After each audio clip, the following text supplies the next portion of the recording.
નમસ્કાર મિત્રો, હું મનોજ ત્રિવેદી મારી ઉન્નતિ કોચિંગ નામની ચેનલ પર તમારું સ્વાગત કરું છું। જો તમે મારી યુટ્યુબ ચેનલ પર નવા છો તો ચેનલ સબસ્ક્રાઈબ કરો, જેથી કરીને આવનારા દરેક ગ્રામરના નવા ટૉપિક વિશે માહિતી મળતી રહે। આજે હું તમને આ વિડીયોમાં ઇનડાયરેક્ટ સ્પીચ, જેની અંદર 2 પેરેગ્રાફ સમજાવીશ। આ પેરેગ્રાફમાં તમને ખ્યાલ આવશે કેવી રીતે ડાયરેક્ટ સ્પીચમાંથી ઇનડાયરેક્ટ સ્પીચમાં કન્વર્ઝન એટલે રૂપાંતર થાય છે। મોટાભાગના જે સ્ટુડન્ટ સ્ટાન્ડર્ડ 9 to 12માં ભણે છે, ભલે તે ગુજરાતી મીડિયમમાં હોય કે હિન્દી મીડિયમમાં, તો બંને મીડિયમમાં જે ઇનડાયરેક્ટ સ્પીચ પૂછાય છે, ઇનડાયરેક્ટ સ્પીચનું બીજું નામ છે રિપોર્ટેડ સ્પીચ। તો પ્રિય દર્શકો, ઇનડાયરેક્ટ સ્પીચમાં ચેન્જ કરતી વખતે સૌપ્રથમ આપણને રૂલ્સ આવડવા જરૂરી છે, કારણ કે ડાયરેક્ટ સ્પીચ એટલે 2 વ્યક્તિની વાતચીત, આમને સામને વાતચીત, face to face conversion, face to face speech. Indirect speech એટલે બંનેની વાતચીતને આપણે કોઈ અધર પર્સનને કહીએ છીએ, એટલે એને કહેવાય ઇનડાયરેક્ટ સ્પીચ અથવા રિપોર્ટેડ સ્પીચ।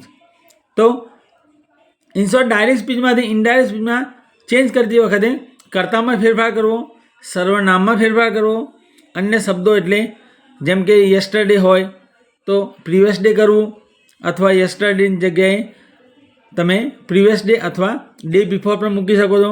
ટુમોરો હોય, ડાયરેક્ટ સ્પીચની અંદર ટુમોરો આપેલું હોય તો ઇનડાયરેક્ટ સ્પીચમાં નેક્સ્ટ ડે કરવું, ડાયરેક્ટ સ્પીચમાં નેક્સ્ટ ડે આપ્યું હોય તો ઇનડાયરેક્ટ સ્પીચમાં ફોલોઈંગ ડે કરવું, ટુડે આપેલું હોય તો ધેટ ડે કરવું, ટુ નાઇટ હોય તો ધેટ નાઇટ કરવું, નાવ આપેલું હોય તો ધેન કરવું, જે મેં તમને લાસ્ટ વિડીયોમાં સમજાવ્યું હતું।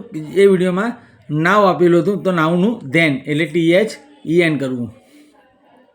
ઇન શોર્ટ દર્શકો, ડાયરેક્ટ સ્પીચમાંથી ઇનડાયરેક્ટ સ્પીચમાં ચેન્જ કરતી વખતે આપણે ઘણા બધા રૂલ્સ યાદ રાખવા પડે છે। હવે આપણે પેરેગ્રાફ સ્ટાર્ટ કરીશું। તમે જોઈ શકો છો જે પેરેગ્રાફ આપેલા છે એ ગ્રામરમાં। હવે હું તમને આન્સર સમજાવીશ। આપણે 1 અને 2 પેરેગ્રાફ આ વિડીયોમાં સમજીશું। તમે ફર્સ્ટ ટાઈમ મારી યુટ્યુબ ચેનલ જોઈ રહ્યા છો તો ચેનલ સબસ્ક્રાઈબ કરો, જેથી તમને ભવિષ્યમાં હું જે વિડીયો બનાવું એની નોટિફિકેશન મળતી રહેશે। Exercise number 12, turn the following conversion into reported speech, મતલબ નીચેના વાર્તાલાપને પરોક્ષ વાર્તાલાપમાં ફેરવો। શુદ્ધ ગુજરાતીમાં કહું કે ડાયરેક્ટ સ્પીચની જે વાતચીત આપેલી છે, કન્વર્ઝેશન એટલે વાતચીત, એને રિપોર્ટેડ સ્પીચ એટલે ઇનડાયરેક્ટ સ્પીચમાં ચેન્જ કરવાની છે। તો સૌપ્રથમ ડાયરેક્ટ સ્પીચ અને ઇનડાયરેક્ટ સ્પીચમાં બંનેમાં ડિફરન્સ છે। ડાયરેક્ટ સ્પીચમાં જે આમને સામને વાતચીત છે એટલે ડાયરેક્ટ સ્પીચ કહેવાય પ્રત્યક્ષ કથન, ઇનડાયરેક્ટ સ્પીચ એટલે પરોક્ષ કથન, મતલબ 2 વ્યક્તિની વાતચીત થર્ડ પર્સન દ્વારા અધર એટલે કોઈ ચોથા વ્યક્તિને ઇન્ફોર્મ કરવામાં આવે છે। હવે ડાયરેક્ટ સ્પીચની અંદર અહીંયા આપેલું છે દેવયાની એન્ડ કચ્છ। દેવયાની સ્પીકર છે, બોલનાર, કારણ કે પ્રથમ વાક્ય જે હોય એ સ્પીકર હોય, બીજું વાક્ય જે બોલે એને કહેવાય લિસનર એટલે સાંભળનાર। અહીંયા તમે જોઈ શકો છો Devyani says will you marry me. હવે આ પ્રશ્ન વાક્ય છે। પ્રશ્ન વાક્ય હોય તો હંમેશા દોસ્તો યાદ રાખવું, બોલનાર પછી આસ્કડ વાપરવું, પછી સાંભળનાર મૂકવું। બોલનાર, આસ્કડ, સાંભળનાર। ત્યારબાદ જો વાક્ય shall, will, do, does, did, am, is, are, was, were, can, could, may, might, have, has, had, must, મતલબ જે મેં સહાયકારક ક્રિયાપદો કીધા એમાંથી કોઈ પણ એક શરૂઆતમાં આપેલ હોય તો ત્યાં આપણે ઇફ વાપરવું, ઇફ અથવા વેધર। તો શોર્ટમાં ઇફ યાદ રાખવું દોસ્તો। હવે આપણે આન્સર બનાવીશું। Devyani asked Kutch if he would marry her. ફરીથી હું આન્સર રિપીટ કરું છું, ધ્યાનથી સાંભળજો। Devyani asked Kutch if he would marry her, full stop, પ્રશ્નાચિહ્ન નીકળી જશે। કચ્છ, હવે જ્યારે બોલનાર પ્રશ્ન પૂછે નીચે સાંભળનાર આન્સર આપશે, તો આન્સર માટે આન્સર ધેટ અથવા રિપ્લાય ધેટ લખવું। લાસ્ટ વિડીયોમાં મેં તમને એક્સપ્લેન કર્યું હતું દોસ્તો, તમને યાદ હશે। જો આન્સર યસમાં હોય તો રિપ્લાય પોઝિટિવલી અથવા આન્સર પોઝિટિવલી લખવું, અથવા જો આન્સર નેગેટિવમાં એટલે નો આપેલું હોય તો આન્સર નેગેટિવલી અથવા રિપ્લાયડ નેગેટિવલી ધેટ લખવું। તો કચ્છ આન્સર આપે છે નો આઈ કાન્ટ, ના, હું તારી સાથે લગ્ન નહીં કરી શકું. Kutch replied negatively that he could not. I can't એનું બનશે હી કુડ નોટ અથવા હી કુડન્ટ. ત્યારબાદ દેવયાની ફરીથી પ્રશ્ન પૂછે છે. Devyani, what is the problem with you? તને શું પ્રોબ્લેમ છે, શું સમસ્યા છે? હવે પ્રિય દર્શકો, જો બોલનાર પ્રશ્ન પૂછે અને પ્રશ્ન વાક્ય WH ક્વેશ્ચનથી શરૂ થાય, ધ્યાનથી સાંભળજો, લિસન ટુ મી કેરફુલી. જો બોલનાર પ્રશ્ન પૂછે અને પ્રશ્નાર્થ વાક્ય WH એટલે કે what, why, where, which, how, how much, how many, how far, how long આ બધાથી શરૂ થાય, અથવા હુ, હુઝ અને હુમ, મતલબ WHથી શરૂ થાય, જેની અંદર how, how much, how far એ બધું આવી જાય છે. તો તમારે ત્યાં WH એનો જ રાખવો ઇફની જગ્યાએ. જેમ ઉપરના વાક્યમાં આપણે બોલનાર, આસ્કર, સાંભળનાર પછી ઇફ વાપર્યું, એ આપણે ત્રીજા વાક્યમાં ઇફ વાપરવાનું નથી, કારણ કે પ્રશ્ન વોટથી શરૂ થાય છે. તો હવે એનો આન્સર કરીશું. દેવયાની આસ્કડ કચ્છ, અથવા બીજી રીતે લખવું હોય સર્વનામ તરીકે સી આસ્કડ હિમ એમ પણ ચાલે. સી આસ્કડ હિમ વોટ, ઇઝનું થશે વોઝ, એટલે what was the problem with him, યુનું થશે હિમ, કારણ કે કચ્છને પૂછે છે. એટલે દેવયાની આસ્કડ કચ્છ અથવા સી આસ્કડ હિમ, ઇફ નહીં આવે વોટ આવશે. હમણાં કહ્યું પ્રમાણે vote was the problem with હિમ. હવે અહીંયા ઉપર પ્રશ્ન પૂછ્યો છે એટલે કચ્છ એનો જવાબ આપે છે. તો કચ્છ આન્સર્ડ ધેટ, નાઉનું મેં કહ્યું હતું ધેન થશે THEN. Kutch answered that then she was, URનું બનશે સી વોઝ હિઝ સિસ્ટર, માયનું થશે હિઝ, કારણ કે કચ્છ છોકરો છે એટલે હિઝ થાય.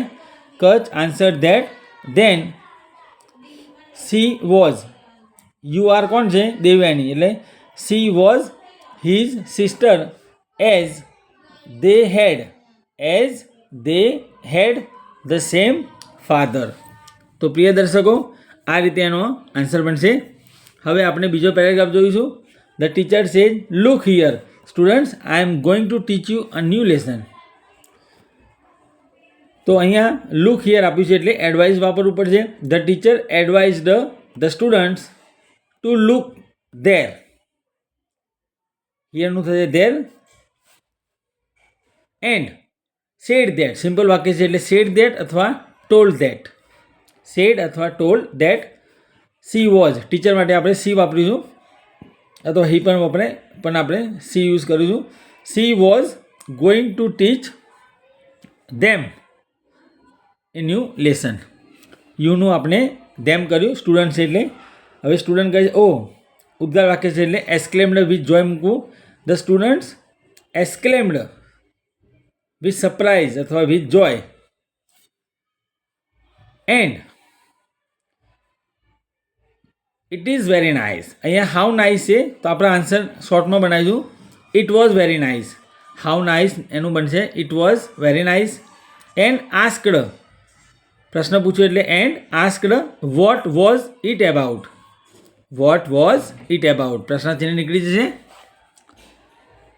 The teacher replied that it was, આ ઇટ છે એટલે એનો મતલબ થશે ઇટ ઇઝ, એટલે પ્રિય દર્શકો એનો આન્સર બનશે ઇટ વોઝ.